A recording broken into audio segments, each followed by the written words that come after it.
Темир Сариев президенттикке ишенимдүү кадам таштады. Расмий талапкер болуш үчүн ага мамлекеттик тилден сынак берүү жана шайлоо фондуна каражат төгүү калды. Өткөн жумада Темир Сариев 60 миңден ашык добуш топтоп берди. Бүгүн болсо талапкер БШКнын экинчи талабын аткаруу үчүн мамлекеттик тилден сынак тапшыруу үчүн алгачкылардан болуп келди. Экзамен берген бартабыз, көптөн бери экзамен бере элек. Мен биринчи жолу 2009-жылы президенттик аттанганда да кыргыз тилинен экзамен берген. Бүгүн дагы ошол кыргыз тили боюнча сыноону өтөлү. Манай жакшы. Мамлекеттик тилге сынактан өтүү үчүн Сариев 40 суроодон турган тестке жооп бериши керек. Мындан сырткары жазуу жана ооз-2 түрүндө да сынактар болот.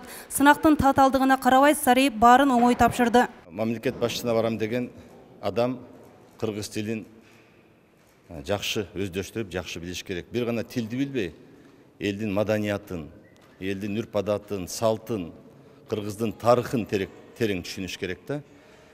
Тест дагы ушуга байланыштуу болуп түзүлгөндө сөздүн маанисин түшүнө билесиңби? Мага мисалы ошол 3-чү тест боюнча Ак кеме повестинен үзүндү келди да. 10 суроо бар экен. Ал суроолорго негизинен ошол Ак кеме повестинде эмне жөнүндө сөз болуп атат? Кандай баалуулуктар бар? Анан ошол жерде уламыш жомоктордун мааниси эмнеде? Алар кандай бир мындай таасирин тийгизет? Сынактын шартына ылайык ооз-2 жана жазуу тапшырмасын Сариев мыкты деңгээлде аткарды. Мындан сырткары талапкер өзүнүн программасын көрсөтүп, негизги делген 3 багытка токтолду. Эми Темир Аргамбаевичке 2 саат берилген, бирок ал өзүнүн программасын угуу, жазуу, окуу, сүйлөө боюнча 1 саатта бүтүрдү.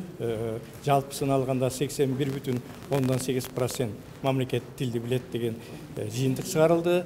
Демек, бул мамлекеттик тилди билет деген жыйынтыкта өзү 60% алыш керек.